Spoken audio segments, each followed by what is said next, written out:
de vuelta con la segunda parte de la clase de asma bronquial. Espero que me hayan seguido en la primera parte y que recuerden que las dudas las podrán plantear el día miércoles en el horario del seminario donde estaremos respondiendo en el foro.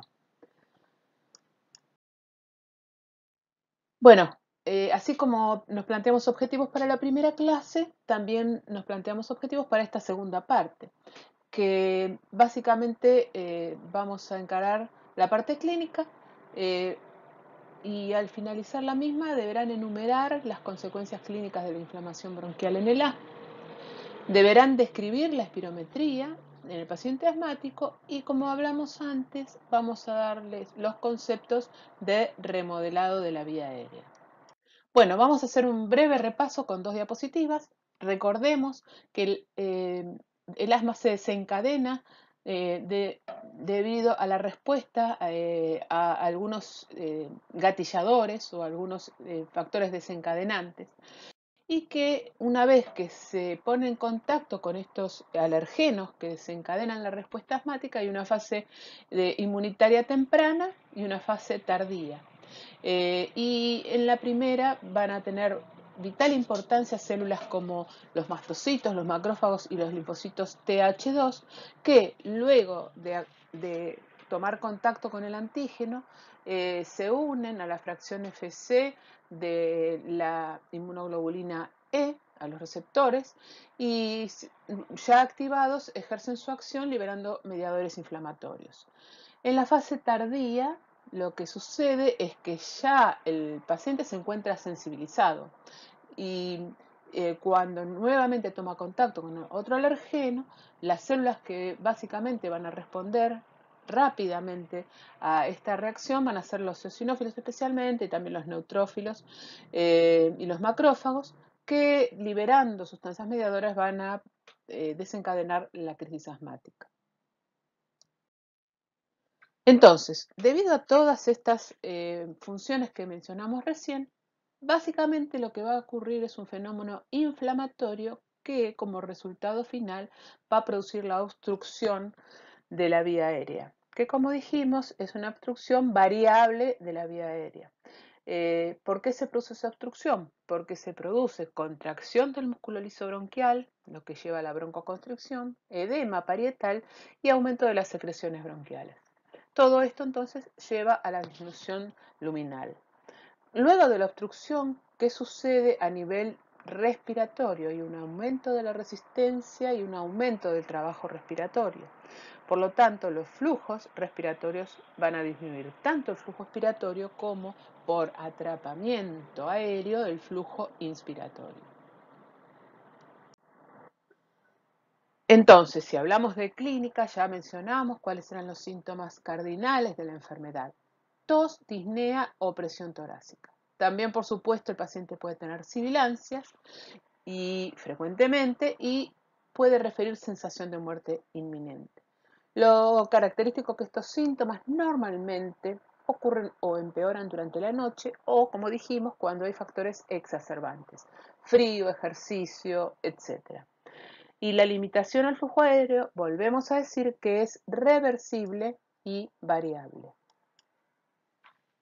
Están como este pescadito que fuera del agua no puede respirar.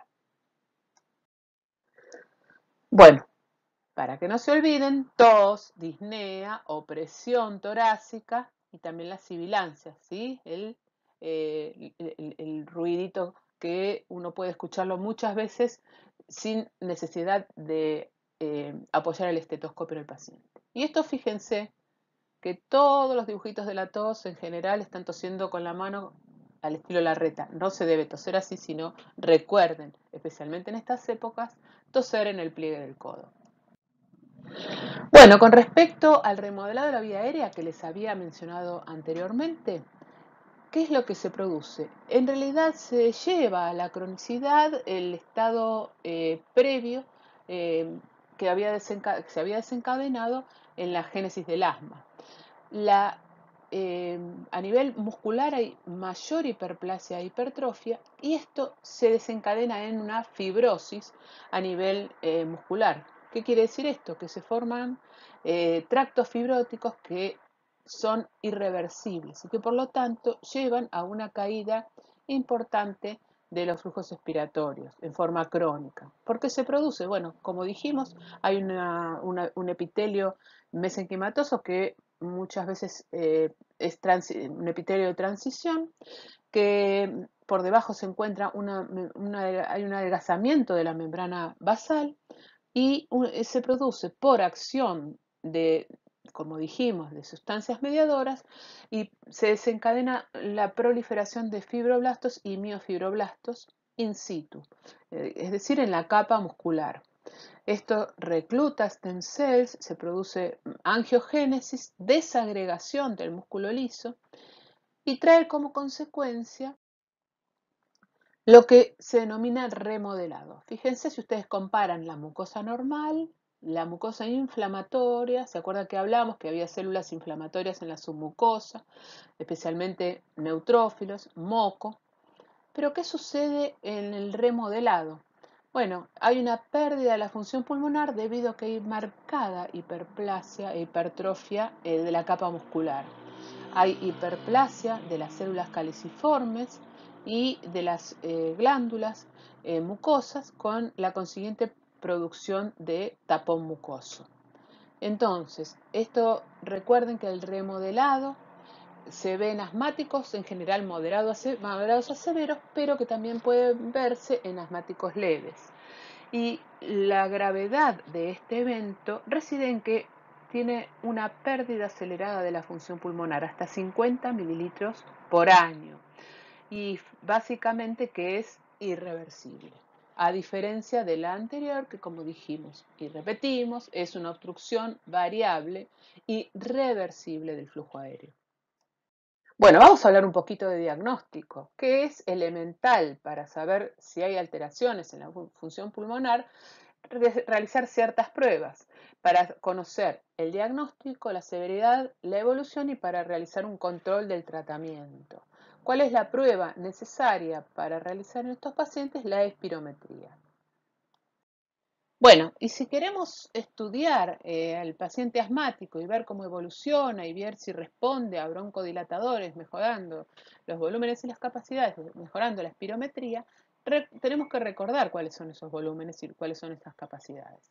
Bueno, ya lo vieron la semana pasada con Javier, recuerden que hay 4 volúmenes y la suma de estos van a dar 4 capacidades, ¿sí? Vamos a mencionar los volúmenes, que son el volumen corriente, que es el que se obtiene se moviliza en una respiración normal y en reposo, el volumen de reserva inspiratorio, que es el que se obtiene o que se mide después de tomar aire en una gran inspiración, y el volumen de reserva expiratorio, que es el que se obtiene al exhalar o al expirar luego de una gran expiración. Después tenemos el volumen residual, que es el que no se moviliza con ningún movimiento respiratorio. La suma de estos volúmenes nos va a dar la capacidad pulmonar total, ¿sí? La capacidad inspiratoria, la capacidad expiratoria y la capacidad vital. ¿Por qué les digo esto? Porque en la espirometría hay una capacidad y un volumen que tienen que tener en cuenta y que tienen que conocer, que es la capacidad vital forzada y el volumen expiratorio forzado en el primer minuto. Y la relación entre ambos, por supuesto. ¿Cuál es la capacidad vital forzada? Es el volumen expirado durante una expiración lo más forzada y completa posible, luego de una inspiración máxima. Inspiramos, expiramos todo ese volumen que se había inspirado y esa es la capacidad vital forzada. ¿Cuánto es lo normal? Es el 80% de su valor teórico. ¿Y cómo se obtiene el valor teórico? De acuerdo a ciertas características antropométricas del individuo, como el peso, la talla y la edad. ¿Cuál es el volumen expiratorio forzado, o el BEF1 o el FEB1 del primer minuto? Es el volumen que se expulsa en el primer segundo. Es el volumen que se expulsa en el primer segundo de una expiración forzada. Y es normal cuando es mayor al 80% de su valor teórico. Por último, se establece la relación entre BEF1 y capacidad vital forzada, que también se denomina índice de Tifenot, y que es la proporción de la capacidad vital forzada que se expulsa durante el primer segundo de esa expiración forzada que habíamos hablado. ¿Sí? Es decir, nosotros en la capacidad vital forzada expiramos todo el volumen que habíamos inspirado, pero la mayoría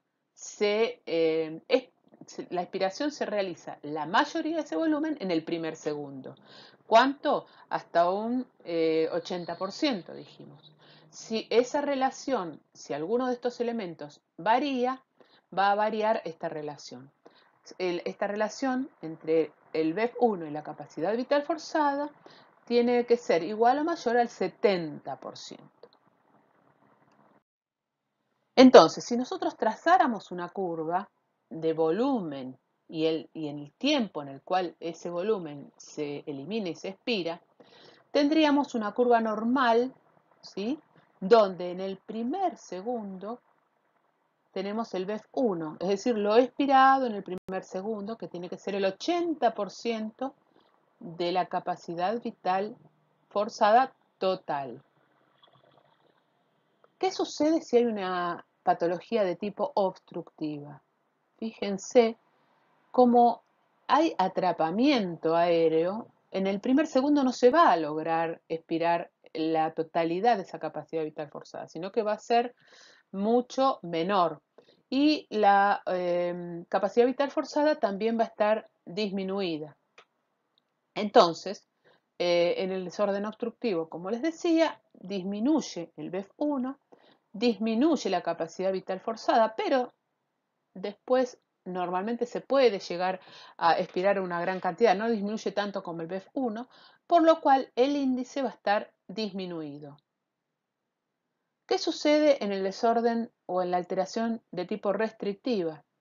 Los pulmones en este caso están muy disminuidos de tamaño por ciertas patologías, como puede ser una fibrosis pulmonar, a diferencia de las patologías de tipo obstructivas que tienen atrapamiento aéreo y que tienen pulmones muy agrandados. En este caso los pulmones son más pequeñitos, por lo tanto el BEF está disminuido y la capacidad vital forzada está muy disminuida también. Entonces el índice no va a variar, va a ser mayor a 0.7, va a ser normal. Entonces yo les hablé de patologías de tipo o espirometrías que van a dar cuenta de patologías de tipo obstructiva y de tipo restrictiva. Les dije que en el obstructivo los pacientes están hiperexpandidos, los pulmones de los pacientes están hiperexpandidos y va a haber inflamación de los alvéolos, tapones mucosos, dilatación de los alvéolos, pero estos conservan la integridad, no hay alteración parenquimatosa. Y como les decía, el BEF, la relación BEF1, capacidad vital forzada, va a estar disminuida. ¿Qué sucede? ¿Cuáles son las causas más importantes que producen estos fenómenos de tipo obstructivo? La enfermedad pulmonar obstructiva crónica, el asma y las bronquiectasias. Patologías obstructivas. ¿Cuáles son las restrictivas? Fíjense, el pulmón está más pequeñito, está disminuido el volumen pulmonar. Y esto es básicamente porque hay alteraciones, rupturas, fibrosis de los tabiques alveolares, especialmente fibrosis, con cicatrices entre los alvéolos. Esto hace que se retraigan y que adquieran otra forma mucho más pequeñita. ¿Cuáles son las causas que más frecuentemente producen retracciones y reducen el volumen pulmonar, produciendo patologías de tipo restrictivas? La fibrosis pulmonar, como les mencionaba antes, también la artritis reumatoidea, y en ellas la relación BEF1 sobre capacidad vital forzada no va a ser menor a 0.7, sino que va a ser igual o mayor a 0.7.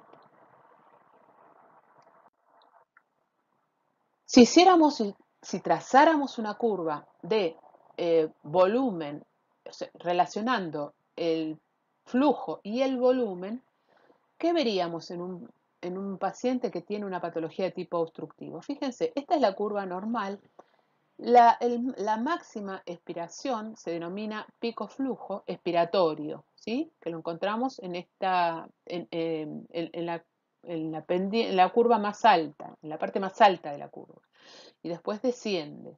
El volumen se mide en litros y el flujo expiratorio es el que se ve aquí, el pico máximo. ¿Qué sucede con el paciente que tiene una patología de tipo obstructiva? No llega a eliminar todo el volumen en el mismo tiempo, va a eliminar mucho menos y después llega a eliminar toda la capacidad vital, pero con mucha más lentitud. Eso hace que se forme una curva con concavidad superior. Esta entonces es la curva típica de la espirometría con una curva flujo-volumen en un paciente con una patología obstructiva. Si la patología obstructiva es muy grave, lo que va a suceder es que va a ser mucho menor el pico flujo expiratorio, que va a formar lo que se denomina una pendiente mucho más pronunciada. Esto se denomina badajo de campana. Badajo de campana es lo que suena con la campanita cuando la hacemos sonar. Mucho más pequeño. Esto es un desorden obstructivo severo. Y por último, y teniendo en cuenta si tuviera una patología restrictiva, que como dijimos, por ejemplo, es la fibrosis pulmonar, fíjense que la curva tiene la misma forma, pero como dijimos que el pulmón es más pequeño, todo va a ser más pequeñito. No va a eliminar toda la capacidad vital, porque la capacidad vital va a estar disminuida, pero la forma no se va a alterar, como si en este caso que tiene una concavidad superior. Bueno, y aquí tienen el ejemplo entonces del desorden de tipo eh, obstructivo en una curva flujo-volumen, ¿sí? El pico flujo expiratorio, que es mucho menor al volumen expirado normalmente, o sea que está disminuida la capacidad vital forzada, y que después tiene una disminución lenta con concavidad superior la curva.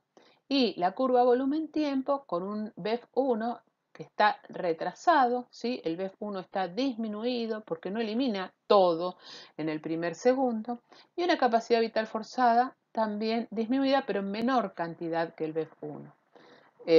Y esto nos va a dar entonces una relación menor al 70%. En este caso, fíjense que es del 38%.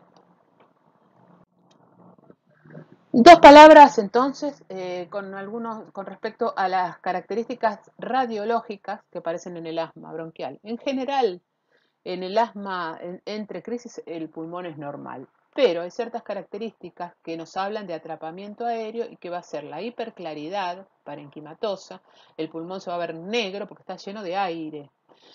Hay un aplanamiento de los diafragmas o inversión inclusive de los diafragmas y la silueta cardíaca estrecha. Si hubiese tapones mucosos que producen atelectasia, es decir, falta de aire en determinadas porciones debido a que están obstruidas por tapones mucosos, se van a ver blancas esas zonas. Estos son focos de atelectasia o bien pueden ser de consolidación. Aquí tienen una radiografía típica de un paciente asmático que se denomina tórax en campana. Fíjense que tiene la forma de una campana. Esto se ve en el asma crónico. Y bueno, repasando entonces de lo que vimos hasta ahora, ya casi llegando al final de la clase, espero que me hayan seguido y que les haya resultado amena la charla. Eh, Vamos a recordar que el asma es una enfermedad reactiva, es una reactividad que se produce en la vía aérea. Recuerden que afecta a las vías aéreas mayores, que llega hasta los bronquiolos, pero no afecta el alvéolo, que tiene disparadores y entre ellos la más importante es la hipersensibilidad, las infecciones del tracto superior, tracto respiratorio superior, el ejercicio, las poluciones ambientales, infecciones respiratorias y el reflujo gastroesofágico, como algunos de los desencadenantes. Importantísima la tendencia familiar, recuerden 100% si ambos padres son asmáticos, y los síntomas, tos, disnea y muchas veces esputo, la tos puede ser con expectoración, disnea, falta de aire, ¿sí? Y opresión torácica. Otros síntomas que se pueden asociar son las sibilancias con expiración prolongada, retención de CO2, de dióxido de carbono, y retracciones. ¿Qué son las retracciones? Son las alteraciones que se pueden ver a nivel intercostal o supraclavicular cuando el paciente tiene dificultad respiratoria y está con insuficiencia respiratoria, se retraen los espacios intercostales y porque están ejerciendo un trabajo respiratorio estos músculos para mejorar la respiración, la mecánica ventilatoria. Retracción intercostal, supraclavicular, aleteo nasal, estos son todos elementos que nos demuestran que el paciente está con un cuadro de insuficiencia respiratoria, dificultad respiratoria grave. El asma es una emergencia y si los síntomas no responden con un tratamiento usual en 30 minutos, broncodilatadores que ahora vamos a mencionar, el paciente debería ser inmediatamente ingresado al servicio de emergencias. Y piensen además y tengan en cuenta que el estado asmático es una amenaza para la vida. Bueno, dos palabras con respecto al tratamiento. Hablamos de quiénes eran los responsables de la génesis del asma bronquial. Entonces, hablamos de los receptores adrenérgicos y de los colinérgicos. Por lo tanto, si nosotros le administramos agonistas beta-adrenérgicos y anticolinérgicos, le vamos a proporcionar mayor broncodilatación. Los corticoides, como antiinflamatorios, por supuesto, inhalados, las combinaciones de ambos fármacos, también hay fármacos estabilizadores de los mastocitos o modificadores de los leucotrienos, más utilizados actualmente, las metilxantinas ya un poco en desuso, como la teofilina, y últimamente también los anticuerpos monoclonales ante la falta de respuesta de todos estos tratamientos. Y básicamente también en pacientes que tienen que son portadores de remodelado. Y esta es una regla mnemotécnica para que recuerden el manejo, muy básica, pero adrenérgicos, esteroides, teofilina, que son las metilxantinas, hidratación, oxígeno y anticolinérgicos. Muy básico, pero en el dibujito se acuerdan básicamente todo lo que le tienen que dar a un paciente con una crisis asmática. Bueno, duro de respirar, pero espero que lo hayan tolerado y nos vemos en la próxima charla que se va a referir a enfermedad pulmonar obstructiva crónica. Repasen, vuelvan a leer las dos y después, si tienen dudas, el miércoles voy a estar respondiéndolas en el foro, en el horario de los seminarios. Chao.